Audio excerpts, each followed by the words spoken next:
All right, let's get rocking. Let's get going. Let's get going.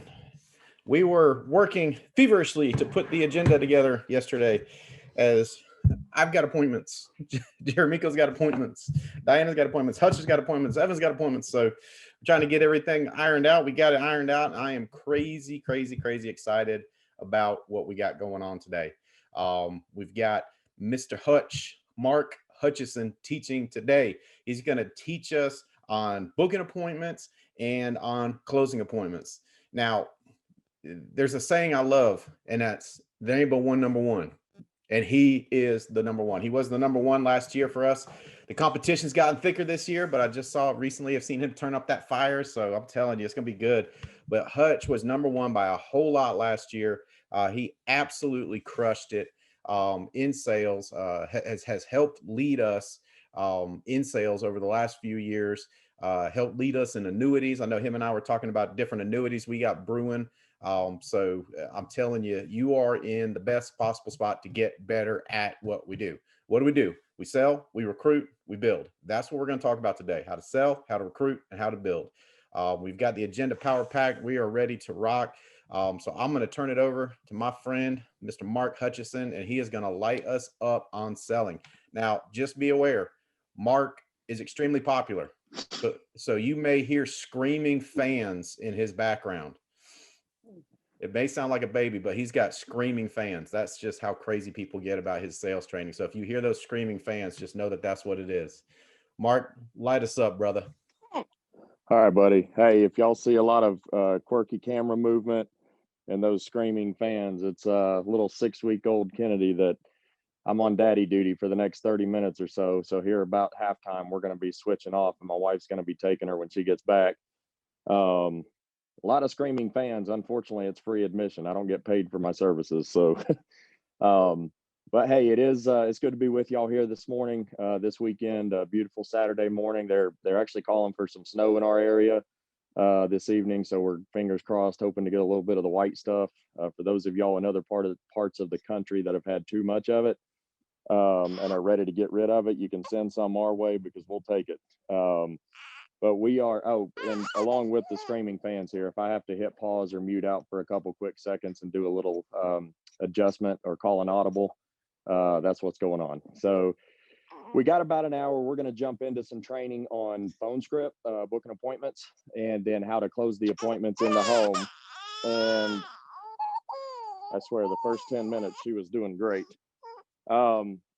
So the main thing is, guys, whether it's phone script, booking appointments, whether it's in the home, the main thing that people are looking for is they want you to be different than everybody else. You've heard the old saying, people love to buy, but they hate to be sold. So if they don't like to be sold, then they don't want to feel like they're being talked to by a salesman or a saleswoman. And what we teach at the Alliance is how to be different, how to sound different, how to look different, how to be different, so that people really feel like, hey, I trust this person. They're here to help me.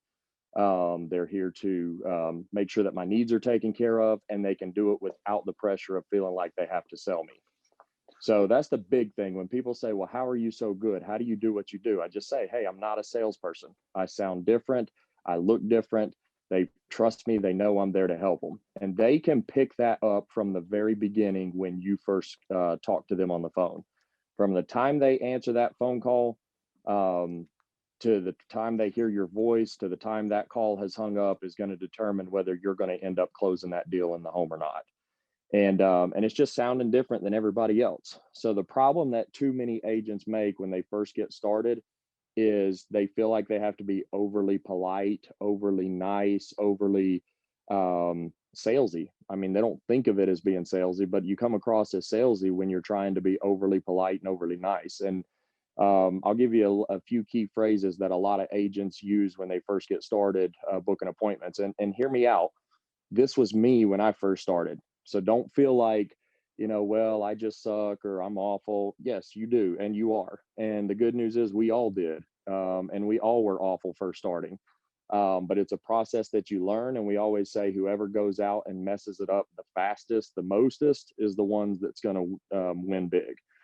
Don't get to a point where you feel like or let me say it this way, don't let yourself be under the lie that you have to learn everything, you have to know everything, how to do everything just right before you start the activity. That's the worst mistake that you can make, because if you wait till you know everything, you're never going to get started, because you'll never know everything. So jump in, get your feet wet, get your whole body wet, jump in the deep end, let's go and learn how to do this, learn how to mess it up quickest so you can be most effective. So sounding different on the phone. When some of the common mistakes that agents make when they first get started on the phone is saying things like, when the client answers and you say, "Hey, is this Matilda?" There's zero sense of familiarity. There's zero sense of, hey, I know this person. You want these people to be on their heels the whole time, like trying to figure out, how does this person know me? What's this about? And you got to do it without sounding salesy. So if the name is, Matilda Fleming on a final expense lead or a mortgage lead, I don't care. If the name is Matilda Fleming, you have to let people know through your tone, through your pitch, through your pace, that there's a sense of familiarity there. Because as soon as people think, oh, salesperson, they've shut you down. They have zero desire or interest to be sold. They don't want their time wasted. And if they feel like you have that disconnect, that there's no sense of familiarity, they're going to shut you down immediately. So when I have somebody, or when I call a lead and Matilda answers the phone, it's not, hey, Miss Fleming, or hey, is this Matilda? It's, hey, Matilda, when you call your friends and you call your family members and they answer the phone, you don't say, hey, is this mom? Or, hey, is this my brother Johnny? No, when they answer the phone, you're like, Mom, hey, Mom, Johnny, what's up? There's that sense of familiarity. And that's what you want people to have when you call and book appointments, because you want them the whole time to be, at the beginning, you want them to be thinking, wait a minute, who is this? How do I know them? Rather than, oh crap, here comes another sales call. So that sense of familiarity has to be there. If it's not Matilda, when she answers the phone, she'll tell you. You say, hey, Matilda. Oh, she's not here right now. Oh, okay. When's a better time to reach her? They'll tell you if it's not the person. So have that sense of familiarity, so that those clients from the beginning are thinking, hey, this person knows me. This is something that, I've somebody that I've interacted with in the past somewhere. And the last thing on their mind is, here's somebody calling trying to sell me something. Also eliminate the misses and the sirs and the yes ma'ams. And I'm a Southern boy as they come, and I was taught from the time I was knee high to a grasshopper that you say yes ma'am, yes sir, no ma'am, no sir. And I do it all the time. Not when I'm booking appointments. It's, you're the one that's in charge, you're the one that's in control. You can still be polite, you can still be respectful without having to use the salesy language of yes ma'am, yes sir, miss it. So in the only time I'll make an exception on that is if I have like a 78-year-old lady, Miss Betty, and she answers the phone in her frail little voice, they'll be like, hey, Miss Betty, something like that. But for the most part, if it's somebody, off of any type of lead that their name is on the lead, first name, last name, I'm calling them by their first name. And I'm doing it with that sense of familiarity, because I want them to be thinking, who is this, as I'm going into the next part of booking the appointment, because then I got them. You'd be surprised at how quickly, in just those first few seconds, how little time you have to either connect with somebody or to turn them off to what you're about to say, what you think you need to say. So from the beginning, it's just, hey, Matilda. And, she's like, yes, hey, this is Mark over here at the Benefit Center in Greenville County. You doing okay today? There's nothing wrong with being informal and genuinely taking a concern in how someone's best interest is, just seeing how they're doing. Again, when there's that sense of familiarity, your chances at them staying on the phone with you to book appointments is a lot better. So I always say, no matter who it is, hey, it's Mark over at the benefit center or the mortgage protection center, depending on the lead. You doing all right today? You doing okay today? And 99% of the time, the answer is, I'm fine, thank you. How are you? Um, that 1% of the time, it's, yeah, I'm good. Who's this again? Um, but the normal tendency is people are having that sense of familiarity. They're going to be more conversational. So they say, I'm fine, thank you. How are you? I'm like, hey, I'm doing well. Thanks for asking. Hey, listen, real quick here. And I'm using language that notes I'm not going to be on the phone with them for the next 2 hours. I'm in a hurry. I'm busy because they are too. And they're going to want to push you off if you come across salesy. So you want to use language that shows, hey, I'm busy, but I've also got a job to do. I'm kind of in a hurry, but I do need to take a real quick second to get this taken care of. That's the kind of language that you want to be using. So when I say to Matilda, how are you? And she says, are you doing okay today? And she says, I'm fine, thanks. How are you? My answer is, hey, I'm doing well, thanks. Real quick here. The reason I'm giving you a call is I'm following back up with you about that card you sent into us, that little postcard looking thing, the final expense lead. If it's a mortgage mailer, hang on just a second, we're doing an audible. Um, if it's a mortgage mailer, then it's, hey, I'm getting back in touch with you about that form you sent us talking about the mortgage protection. Do you remember filling that out? Whether it's the postcard looking thing. Now, here's the thing. When have you ever heard a salesperson say, hey, I'm getting in touch with you about that little postcard looking thing? You see how non salesy, how very informal, almost borderline redneck that sounds? It's because people want to know, hey, this is not a salesperson. This is not somebody trying to call me and sell me a product or trying to, hook me in on the latest, sales pitch. So I just simply say, hey, I'm giving you a quick call about that little postcard looking thing that you filled out and dropped back in the mail to us last week about the final expense benefits. Do you remember that card? Or if it's the mortgage lead, do you remember that form? And it's, guys, it's the same way every single time. It's the same script every single time. That habit, getting in the habit of being consistent is what's going to lead you to end up getting in front of more people, which is going to end up in making more sales. So, hey, I'm getting in touch with you about that little postcard looking thing. Do you remember filling that out? The one that was talking about the final expense benefits for South Carolina residents. In most cases, they're going to remember, hey, yeah, I remember filling that out. Sometimes they don't, and that's okay. You cannot move on, though, until you get them to remember that card. If they don't remember that card, you're dead in the water because they're going to think, hey, he's just trying to call me and sell me something. I don't remember filling that out. He's just saying I did something that I didn't do. So I want them to remember that form. I want them to remember that card. Once they remember that card, then your conversation is going to go a whole lot better at that point because now they know what you're talking about and they're not still having to sit there and figure out why is this person trying to talk to me and what are they trying to sell me. So getting them to remember the card is essential. Well, what happens if they don't remember the card? Well, very simply, you just keep asking questions until they remember. No, I don't remember filling that out. You'll get that response on a lot of leads that are a little bit older. No, I don't remember filling that out. I'll simply address that with, hey, not a problem. I don't remember what I had for breakfast this morning. It's okay. Just something to show, hey, I'm connecting with them. They're normal like me. They forget stuff. Cool. I forget stuff. They don't remember what they did 6 months ago. I don't remember what I did 6 hours ago. So I'm just connecting with them. When you connect with somebody, you're not sounding or appearing salesy. So get them to remember the card. Once they remember that card, your chances of booking the appointment is a lot better. Oh, yeah, that was a while back. I remember that. Hey, fantastic. The reason why they have me following up with you is I'm showing here that we did not get that information out to you. Is that correct? They're 90% of the time going to say, yep, nobody ever got that out to me, or nobody ever dropped that off.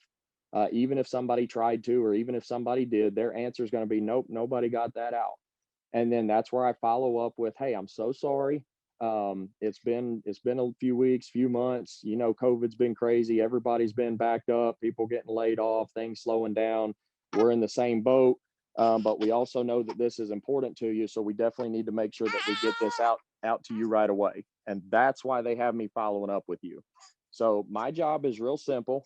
I'm going to be on your side of town tomorrow, dropping this off to you and about 15 other families. And I just got to make sure that we get the information to you. What you do with it at that point is totally up to you. Hey, are you home in the mornings, afternoons, or evenings for about 10, 15 minutes? That's how simple that is. Now, I'm not going to get out into the weeds on handling objections here on this particular call. We've got other trainings that I've done on that you can find online, and we'll have more future trainings we can do. And but the main thing is that you just want to keep in mind when it comes to any type of objection handling, you want to make sure that you acknowledge their objection, because if you don't acknowledge it and you contradict it, then you've already put them off and they don't want to hear a thing you have to say after that. I told you we were going to be making some audibles. So you have to agree with their objection. And you can do that with simple phrases like, hey, that's fine. I get that all the time. I totally understand. Tell you what, the reason why they have me dropping it off is because we just have to verify that you are who you say you are. And we got a handwritten request for it. So that's why they're making me drop it off. And then what you do with that is totally up to you. Mornings, afternoons, or evenings typically better for about 10, 15 minutes. So what I've done is I've alliterated it. It's 3 things you do when handling phone objections. And those 3 things are: 1, you agree with them. I get it. I totally understand. I hear that all the time. You agree with them. And then you have to address why you still need to come out. Hey, that's why they have me dropping this off to you, is just to make sure that you got a handwritten request for it. We've got to get this out to you. And they just got to make sure you are who you say you are. So I'm just going to drop that off to you tomorrow with about 15 other families. Don't pause and wait for them to say, you know what? That makes sense. Let's go ahead and do that. And, I'll have an extra cup of coffee waiting for you. You can't wait for them to agree with you, because in that pause, that brief 3-2-3 second pause that you have, it's going to allow them to, guess what? Come back with another objection. So you agree with them, you address the need, why you still have to come out there, and then you assume the appointment by following up with a question that they now have to answer. Hey, do mornings, afternoons, or evenings work better for you for just about 10, 15 minutes? And the guys, it's uncomfortable when you first do that, because none of us have ever come from a position where we were taught that that's how you deal with objections, that's how you work with people and handle people. None of us were ever taught that. So the only way to learn it and do it is to realize, hey, here's a new thing that I'm not accustomed to. Here's a new thing that I have to do. And the only way to do it and get better is just to keep doing it over and over, practicing, making mistakes. All right, here we go. Agree with the objection. Then go ahead and address why you still need to come out, and then assume the appointment. And that's how I do it every single time. Do you book everybody? Nope, but most everybody. Well, how many did you first book when you were getting started? Not very many. Well, how'd you get better? I messed it up. I kept making phone calls. Most of you, I'll say all of you that are on this call right now have been in some sort of other career or job that you had to learn something brand new that you were totally unfamiliar with, a brand new field, a brand new career. It was something you were totally unfamiliar with that you had to learn how to do it and how to get better. And why did most of you stick around even when you didn't know what you were doing and learn from those that were trying to teach you? Why did you stick around? Well, you stuck around because you knew that, hey, if I continue to do this and I get better, I'm going to make some money. You were guaranteed income. That's why most of you stuck around. Let's be real. And the good news is, if you will stick around with this business and continue to get better at what we do and learn how to do it, you're going to make way more money than you've ever made at any other career or any other position. I guarantee it. I've been doing this 10 years. I've seen a lot of people come and go. And the difference that keeps people around and making a lot of money versus the people that go back to a job and build somebody else's dream, the key difference is they just didn't quit. They did not give up. And you'll hear Andy Albright say all the time, we have 100% success rate for people who do not quit. 100%. So what you want to do is make sure that you are listening and learning and plugging in and learning how to handle these objections, how to get better on the phone. And I promise you, as you do that, you will start seeing more results. So again, we can talk about specifics another time, how to handle different objections, but the key thing in handling every single objection is, one, addressing it. Hey, I get it, or agreeing with them. I'm sorry, agree, I get it, that makes sense, I hear that all the time. Number two, address why you still need to come out and drop this off. And there's a bunch of different ways you can do that. And number three, assume the appointment by going ahead and following up with a question that they now have to answer. That simple equation, if you will, that simple alliteration is how you will get better at getting in front of more people to make more sales. So when you're actually going to the appointment for the sale, remember, it all goes back to the phone call. If you're different, if you sound different, you're going to be different to those people and not come across as the salesperson that they are so accustomed to, that they're used to. So when you go run the actual appointments, there's basic stuff that, you know, we really shouldn't even have to talk about. But it goes without being said, there's always going to be some people that can't figure it out. Basic hygiene is important. Brush your teeth, keep some breath mints or some Tic Tacs with you in the car. You know, basic manners, little stuff like when you park on the side of the street at somebody's house, you know, there are some agents that say, well, I never park in the driveway. Okay, that's fine. If there's a spot in the driveway, I'll park in it. I'm not worried about where you park, but how you, when you get out of your car, if you're on the street, don't go walking right through their grass. Don't go walking right through their yard. Yeah, but it's a long walk all the way around to the driveway and up this. Yeah, and go do that. You know, especially for neat manicured lawns, you know, don't go traipsing through somebody's grass and walking all up in their yard like that. Even if it's the nastiest overgrown lawn you've ever seen. What you want to do is just show, hey, I've got respect for your property. And, you know, I'm here following up about that appointment. I told you I was bringing the information to you. And it's just people looking out and realizing, hey, you know, this person's being respectful of what's mine. You get to the door, you greet them with a warm smile and a firm handshake. Or in COVID now, we don't do the handshakes. We do the elbows or the fist bumps or, hang on, baby. Hang on.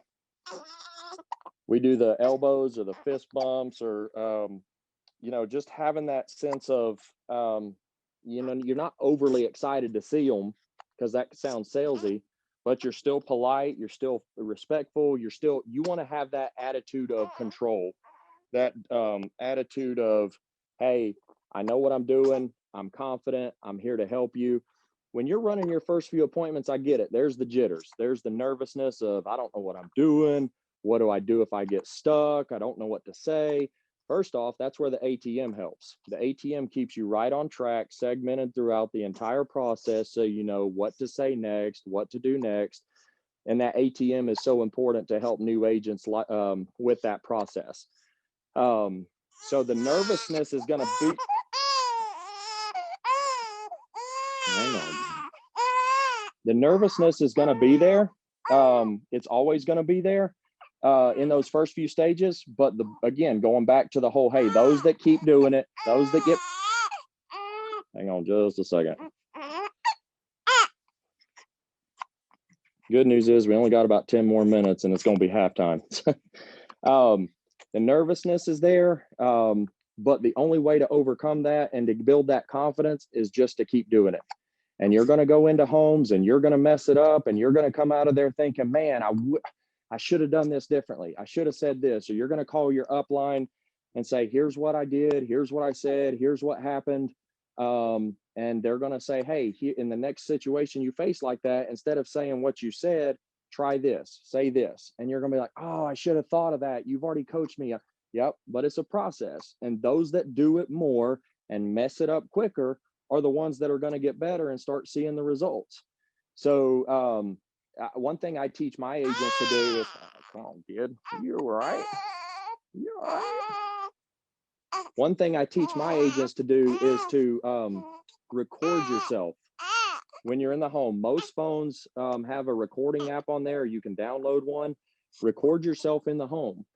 That's important, but so that your agency manager, your upline can hear what you're saying, can hear how the conversation went, and can help pinpoint, hey, this is where you lost them.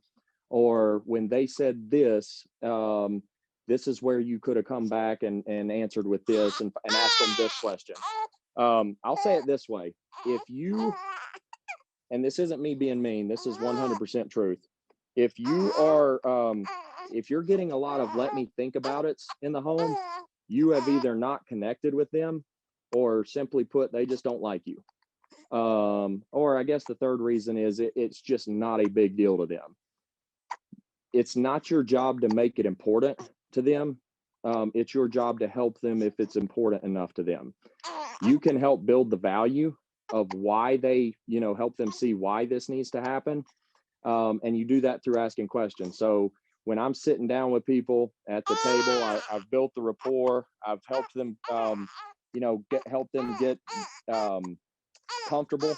They know that they can like me, they can trust me. At that point, that's when I want to start building the value of why this is important. And you say, how do you do that? Again, ask questions. You're sitting there, they say, hey, well, let me say it this way. Most people will just take the first answer that they get from a client and then move right into trying to give them quotes.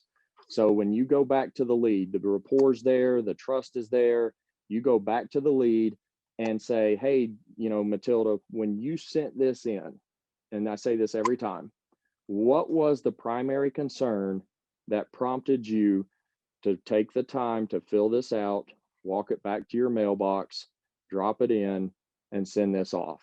Like, help them get back to that point, that reference point of, here's the process that I went through to go put this thing in the mail and send it back. Because guys, the reality is it's about 1% of those mail-in leads. Only about 1% of them get responded to. So that person that you're sitting with is in the 1% that actually took the time to go pick that up, read it, decide, need to look at this, and went and put it back in the mailbox. So walk them back through that process of, hey, when you did this last week, a few weeks ago, what was the primary concern that you were looking for this to take care of? And I ask that question every time. In most cases, they come back with, well, if something happens to me, I want to make sure my wife, my daughters, my sons, my kids are taken care of. If you ran any appointment at all, that that's the basic pat answer. Well, if something happens, I want to make sure they're taken care of. It's your job to help paint the picture of what that looks like if this isn't taken care of, because we know it's going to happen. So I say, hey, listen, you say if something happens, you mean like if you die? Well, yeah. So there's a chance you might not? Well, no, I'm gonna, okay. So it's when this happens. So we know this is going to happen, right? And you say, well, duh. Like, but guys, that's the kind of, you got to weed through the BS. You got to weed through the simple pat answers that they're going to try and give you. You have to weed through that and help them see, guys, this isn't a if something happens, this is a reality. Like, the day's coming that you're going to die. We just don't know when that's going to happen. So when that happens, you want to make sure that your family's taken care of. And then what you want to do is you want to praise them. You want to edify them. Matilda, ma'am, I totally get that. I totally she's 70 something years old. So I said, ma'am there. I totally understand that. I appreciate and respect the fact that you have responsibility and integrity to make sure that you don't leave a burden like that on your family. Because, the reality is there's a lot of people out there that never got this taken care of, and they passed away and their family was left with that financial burden. Those GoFundMe accounts that you see on social media, I call those no money accounts, because they didn't have any finances left behind for their family to take care of their own responsibilities, and their family ended up having to do that. So I respect the heck out of the fact that you're a person of integrity and character and doesn't want to leave that financial burden on your family. When you edify somebody like that and you use words, landmark words like integrity, character, respect. That goes a long way in helping build that, edifying them to help build the need and the value of, hey, he just called me a person of integrity, a person of character. I can't let him down now when it comes time to taking something out, right? You say, well, you're just trying to sell them. No, I'm not. I'm trying to help them and build the value of a need that they have initially told me they had when they sent the lead in. So the quicker, the better you can get at building that value, then the more chances you're going to have closing people and the more people you're actually going to help. It's going to give them the coverage that they need. And then it's also going to, put more money in your bank account as well as you really go out and help people. And here's one thing that I can't stress enough. And I usually start off with this, so I'm going to throw it in here. People can smell commission breath, and at the same time they can also sense if you're genuine, if you're real. If you've got dogs, that, hey, dogs are pretty keen at sensing if people are genuine or not. They say dogs can tell if somebody's really a good person or a bad person. I don't know how true that is, but I can tell you this. I've been in a lot of homes. That had dogs. And a lot of homes that they've had dogs. I've had the clients tell me, wow, he's usually not like this around strangers. You must be a good person. He seems real calm around you. He's usually, when people come in that he doesn't know, his hair's standing up and he's growling and, but you must be a really good person. I just say, hey, look, I care about people and I want to help people. And that's why I've been in this business for over 10 years, because I genuinely care about people. When I came into this business, was I loaded and rich? And no, I was broke. I was pretty next to broke. I was a couple weeks away from being broke. And but I knew I wanted to help people. And so I saw an opportunity where, one, I could help people, which was important to me and still is. And number two, an opportunity to go out and make really, really good money by helping people. So for me, it was a win-win. Did it mean I knew how to do it and I made money right out the gate, tons of it? No, there was a process. I had to learn to get better. I got on the calls just like this. I went to the meetings where they did trainings. I sat out with pen and paper and took notes. I raised my hands and asked questions. I took what I was being taught and I started to implement that in the whole sales process. So there's a sales process, but you got to do it without being salesy. I think she's finally asleep almost. All right, we should be good for a while. So you got to care about people. The insurance industry, as we all know, is kind of viewed in a lot of aspects like the used car industry. People generally think that the agents are just out there to take them for all they're worth, and that the agents are just out there to make money, and that they don't really care. And they just, they're just telling them what the agent's telling the client what's best, what they think is best, and just trying to ram them into a product. Unfortunately, there are agents like that in the industry, and that's why we get a bad rap. But what does it do? It shows the need more so for good quality people like you, like me, that can go out and help these families where they realize, hey, I trust this person. I like this person. I believe this person. And you don't have to sell them on Mutual of Omaha. You don't have to sell them on Foresters or, all these companies that we have. They know most of the company names. They just need somebody that they like, that they can trust. And those are the people that they're going to do business with. Those are the people they're going to let them help them. You've all experienced it when you've gone into a department store or to a, to buy a vehicle or, whatever purchase you're going to make.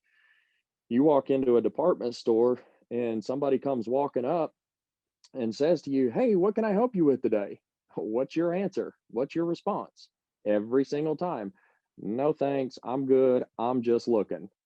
Well, you're looking, but you're in the department store. Why? Because you want to buy something, right? And you're eyeing the different sales associates, you're, talking to some of them. But at the end of the day, when it comes to purchasing something that you need assistance with, you're going to do it. Let the person that you like and that you help or that you trust, you're going to let them be the one to help you, right?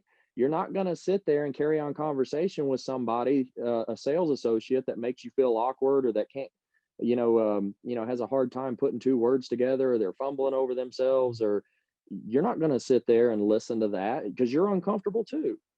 But if people know that, hey, I'm comfortable around this person, they're confident, they know what they're doing, they're in control. This is something that I've started by asking for, and I'm going to let them help me. Boom, it's a done deal every single time. And that responsibility is on you to build the value, to have the likability and the trust. That's all stuff that you can control. That's all stuff that you can have, that you can learn to do. And the more you do that, I'm telling you, the more people buy from you, the more they buy from you, the more confident you get. And it's a process. I mean, there's still things today that I'm still learning in the sales process that I'm just like, oh, that's good. I need to implement that. I need to practice that. I need to get better at that. You don't ever want to get to the point where you think, hey, I've arrived. I know what I'm doing. I'm good. Like, I'm number one. No, you don't ever want to get to that point and get too comfortable. Always be learning, always be growing, always be striving to better yourself. Um, so when you're in the home with somebody and that likability and that rapport is there, you have to build the why, you have to build the value. And you say, well, how do you do that? Again, I said it's asking questions. It's questions like, so like we'll go back to Matilda, and it's a final expense lead. So why did you send this in? What was the concern? And she comes back with, well, if something happens to me, blah, blah, blah. Well, I've told you how we, kind of in a lighthearted way, help her see, hey, look, it's not if something happens, it's when something happens. And I'll say, and guys, everything I'm saying with the final expense example is true for the mortgage protection as well. You're just using different terms, for that particular need. All right. So don't think, oh, there's this whole script and, way of building value that he does with final expense that's totally different with mortgage. It's all the same thing. All right. You're just asking the questions to build the why. So we've gotten through, hey, if something happens to me, well, we know what's going to happen. So I'll say this, I'll say, Matilda, help me understand, help me see, what does this look like if, God forbid, you passed away before we finished this conversation and we didn't have a chance to get this done yet. So I'm trying to get her to connect the dots that here in just a little bit, we're going to be doing something. Okay. We're going to get this taken care of. But if, God forbid, something happened before we get this taken care of here in a little bit, what does that look like as far as the position it's going to put your family in? Who's responsible for planning the funeral and coming up with the money for that? Who's the one responsible to take care of that?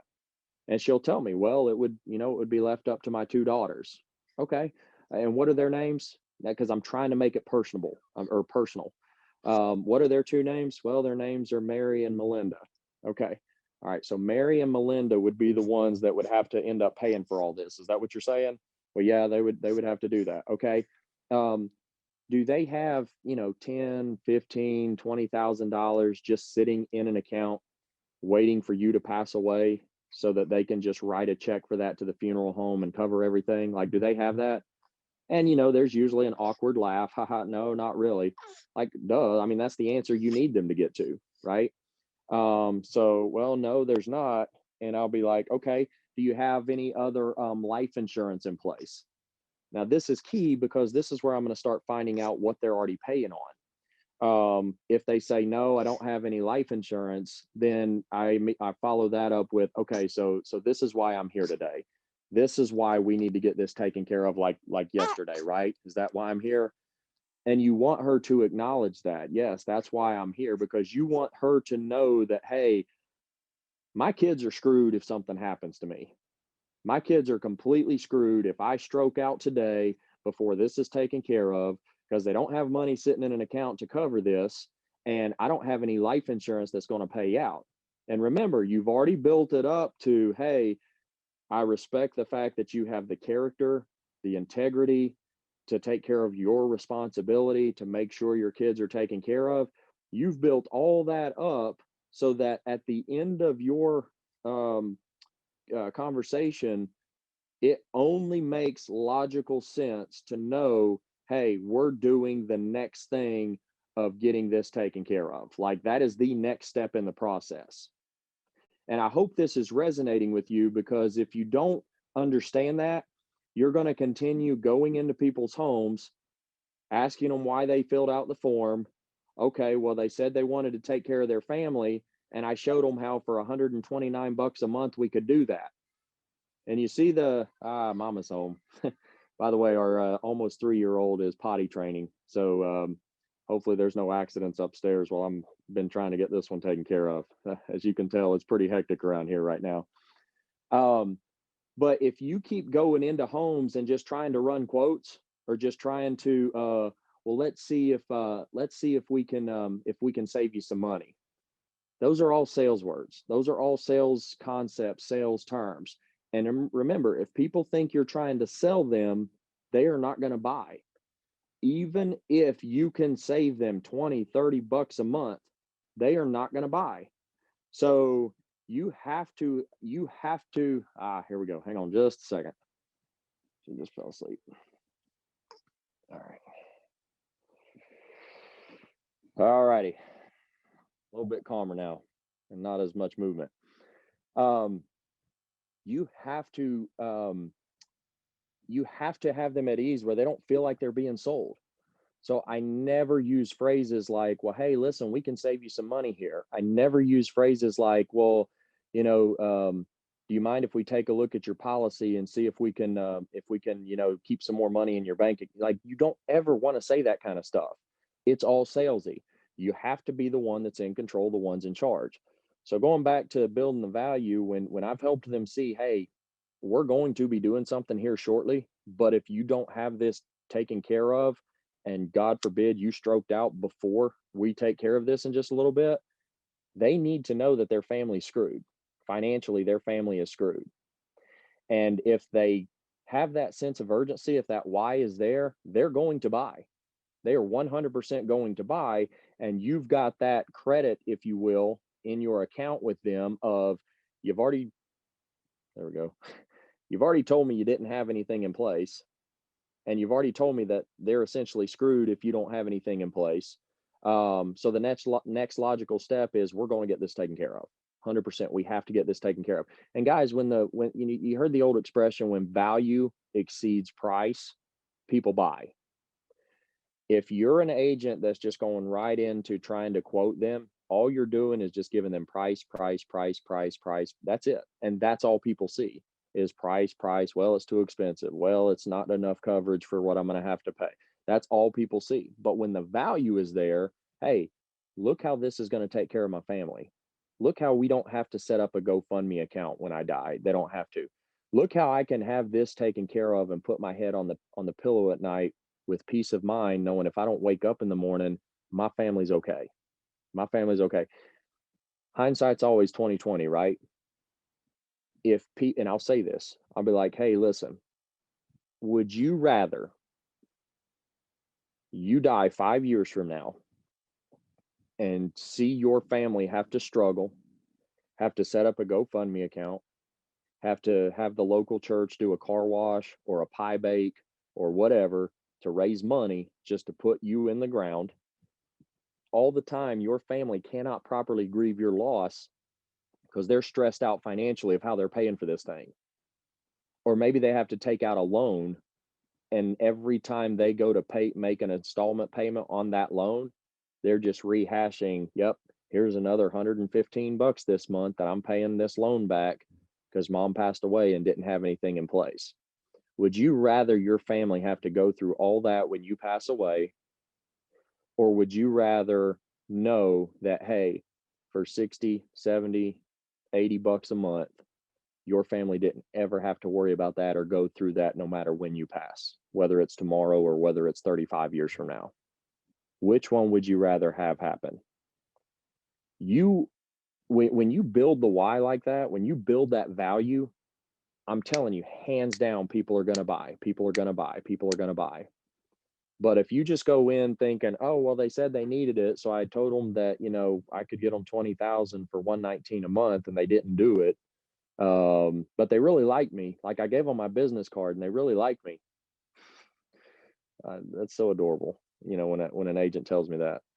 they're not calling you back. I'm just telling you, they're not calling you back. Yeah, but I gave them my card. Yep. And by the time you got to your next appointment, that card was either in the trash or shuffled in a drawer somewhere that they'll never see again until their kids clean out their stuff after they pass away.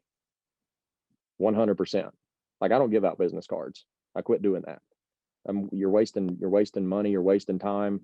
And I'll straight out tell them, hey, listen, I don't give out business cards. When I've got a client, I put their number in the phone because I know that, I'm now going to be the person taking care of all this for them and for their family when they pass. So when I've got a client, I give them my number, put it in their phone. I just don't have any business cards because I'll be real with you, Matilda, people don't call me back. You may have the best intentions, but people just don't call me back. So I'm here to help you. If it's not important to you, that's not a problem. There's nothing else I can do. Hopefully in the next few weeks, days, months, it'll become important enough for you. So the next person that follows up with the card that you send in that you'll let them help you. That's mean. No, it's not. It's calling a spade a spade. It's being real. What's mean is sitting there and leaving them a quote and then you being gullible enough to think they're actually going to follow up with you and you've left them unprotected. You have to build that value, guys. You have to build that why and help them while you're there. Because you don't help them, the chances are slim that it's going to be a good while before somebody else comes behind. Maybe they send another card in, maybe they don't, and maybe 3 years go by and they just haven't thought about it much, and then boom, heart attack and gone. Boom. So that's why it's on you to build that value, build that why in the home, and help them see, hey, this is why we need to get this taken care of. This is why I cannot let this guy or this gal go from my house today without getting this taken care of. And that is 100% on you. And at the end of the day, if you know in good conscience, hey, I did everything I could, everything I knew with the knowledge from the trainings, from everything I've been taught up to this point, I did everything I could to help them and build that value. And at the end of the day, they just didn't want it, or it just wasn't important enough to them, then that's off of you anymore. You don't have to worry about that anymore. That's on them because it just wasn't a big deal to them. But you go in and just start slinging quotes and they give you the let me think about it. That's on you for not building the why, or that's on you for not brushing your teeth that morning, or eating an onion sandwich right before you walked in the house. Like, that's on you. That's all stuff you can control. I'm telling you, when people like you, I still have a hard time with this. When they like you, trust you, and the value you've helped to build, the value, the why is there, they're going to let you help them every single time. And that's just, that's not, like, Diana's going to be talking about products here in a little bit. We've got other people training on other topics. It is 100% relationships in this business. It is 100% relationships, because at the end of the day, if it wasn't, people would just go online, find Mutual of Omaha, request a quote, here's my info, boom, I got coverage. People want that intimacy. They want that, hey, I looked this agent in the eye. He sat at my table. She sat in my house. I feel like I know them. They related to me, like they were genuine. They were real. If any of you are in a relationship, married, girlfriend, boyfriend, whatever, for any length of time, you know that, hey, you've had texting conversations with your significant other that did not work out so good. Why? Because it was misinterpreted, because something you texted didn't have the tone, the pitch, the tenderness in it, whatever, and it was just misinterpreted by the way it was read just in words. So you all know, hey, look, like, just like you want that intimacy, that hey, I saw my significant other, I heard their voice when they said this, I saw their facial expressions, just like, that's important for communication and a healthy relationship. The same is true. These clients want this when somebody's helping them protect their families and take care of their financial needs when they pass. It's 100% relationships, and you got to get good at working and building that relationship and having that trust and that confidence there that you're going to take care of them, and they believe that, in order for that process to happen, in order for the sale to happen. It 100% has to be there. Otherwise, be prepared to just get the let me think about it, and, well, thanks for coming out, And next thing you know, you were just another agent over the last few years that sat with them, but didn't connect with them or didn't build the why. So you say, well, why do you harp on that? Like, I want to get into some good sales tips. I want to get into, how do you do that? If that is not there, the how-to of, which product to use, how to find something that fits their budget, how to show higher quotes versus lower quotes. None of that matters if the likability isn't there. None of that matters if the trust isn't there, and none of that matters absolutely at all if the why isn't there, if the value isn't there. So I'll say this, when you get that, let me think about it, you didn't connect with them. At the end of the day, you did not connect with them. Because that why, that value just wasn't there. It just wasn't important enough to them. So like I said, what y'all need to be doing, and I have to still do this myself, even been in this as long as I have, is to take things like plug into these kind of events, these boot camps that we're doing once a month now on Saturdays. Get on the conference calls, the product calls, the activity calls, the Wednesday calls, the different calls we have each week. Be getting on those and learning from those, plugging into these boot camps. You never know when somebody's going to say something that turned it on for you, that just helped you realize, dude, that is what a critical piece that I've been missing in the last month. I've been trying to go out and run appointments. That right there, if I would have been doing that, and it's not one magical thing, but you never know when something subtle or something small can be said that just boom helps you. Or maybe it's something you've heard 100 times before on these calls, but it was just like, dude, it clicked. It finally clicked. And that's why you got to be plugging into these things. If you have the mentality, well, I'll just get on the next one, or I'll just listen to that later some point, I'll just try and remember to watch it later, or, oh, they're doing another one in a month, you just never know what you're going to miss. You never know. So as you're plugging in and you're learning and you're taking what you're learning and you're applying it, applied knowledge to your situations and your appointments, that is 100% going to change your business for the better. Well, how do you know? Like, I mean, because I'm there, I've done it, I'm doing it. I sucked when I first started. I was nervous as hell when I first started. I was walking into some of these homes and I was just like, I don't know. And we didn't have the ATM when I started. We didn't have this little flip thing that keeps you on track and tells you what to say. We didn't have all that. It was just, they had to look at this and somehow I had to overcome this and help them realize how big and important and build the value as to why they needed that. And the more I did it, the better I got, the more I plugged into these, the more I learned and applied what I was learning. And then coupling that with consistency, just over and over and over and over. Dude, I'm telling you, if you do this, there will come a day sooner than later when you'll be running appointments and you cannot get people to tell you no. You cannot get people to tell you no. It's boom. Every home you go in, they are just, yep, we need that. You built the value. You built the why. They knew they needed it. You connected with them. Boom, you sold it, and boom, you're confident. You're feeling good about the next one, and dude, it's just progression after progression. I will never forget. Literally about 2 years into this business, and I'm not saying that's when it happens. For people, it could be a lot sooner. It could be a lot late. Everybody's situation is different, but I was about 2 years into this business, and it was like I had 8 to 10 appointments in a day. That particular day, there were no shows. Like every single person that I had booked, I sat with, and the average premium in that home, average premium was like 220 something a month. Average. Wrote 24,000 in a day. You say, well, dude, a lot of agents don't even do that in a year, or even in a month, but much, sometimes not even in a year. Well, how did you do? It's just because you're good. It's just no. It's because I kept messing up.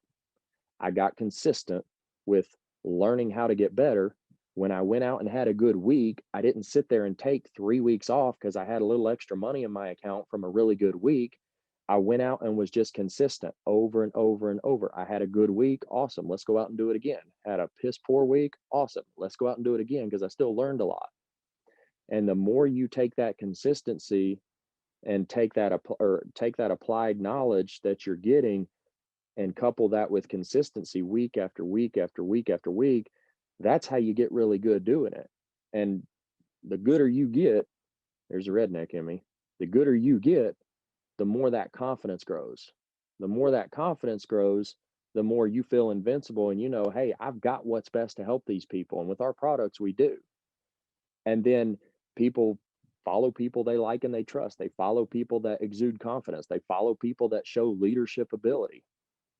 And you can develop that by taking applied knowledge from these meetings, from these boot camps, from the conference calls, from your local meetings, from staying in touch with your upline. You take that applied knowledge and couple that with consistency, you become unstoppable. And those big days will happen. And the beautiful thing is you'll also have the confidence to where I'll never forget, there was another time shortly, it was actually during that same time period, where another day I had gone out and I had sold just about every appointment I had sat on. And my very last appointment, the guy was an absolute jerk.